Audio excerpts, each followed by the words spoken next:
బడులల్లో మన ఊరు మనబడి అనేటువంటి కార్యక్రమానికి ఇప్పటికీ 360 కోట్లు ఇవ్వాలి. ఎగ్జాంపుల్ నా విలేజ్దే చెప్తున్నాను. వాడు సగం పని చేసి పెట్టాడు, పిల్లలంతా చెట్ల కింద కూర్చుంటున్నారు. చలికాలం వేడ కూర్చోవాలి చెప్పండి. నేను నా విలేజ్ విషయం ఇప్పటికి 1 ఇయర్ నుంచి చెప్తా ఉన్నాను. ఇక్కడ ప్రిన్సిపల్ సెక్రటరీ యోగితారాణి గారు కూడా ఉన్నారు. వారికి పర్సనల్ లెటర్ రాసినాను, డిప్యూటీ సీఎం గారికి చెప్పినాను, సీఎం గారికి చెప్పినాను. మీరు ఇంత పేమెంట్ చేస్తున్నారు, 360 కోట్లు మన ఊరు మనబడి చేసడం ఒక భాగం. 2, ఈ ప్రభుత్వం వచ్చినాక అమ్మ ఆదర్శ పాఠశాలను పెట్టినారు.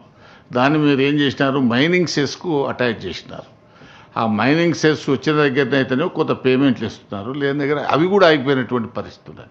కాబట్టి దీని మీద మనం ఫస్ట్ వాడు కూర్చునేదానికి రూము అవన్నీ వసతులు ఉంటే తర్వాత ఇప్పటికే మనకు గవర్నమెంట్ స్కూళ్ళల్లో డ్రాప్ అవుట్స్ ఎక్కువైపోయినాయి. మీరు మనం గతంలో చెప్పిన లెక్కల ప్రకారమే 24-25లో 18.5 లక్షల మంది ప్రభుత్వ పాఠశాలలో ఉన్నారు, 36 లక్షల మంది ప్రైవేట్ పాఠశాలలో ఉన్నారు.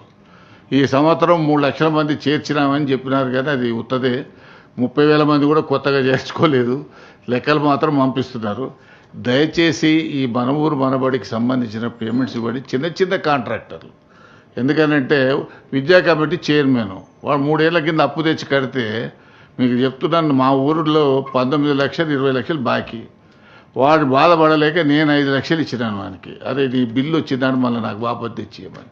ఇటువంటి పరిస్థితి ఉన్నది.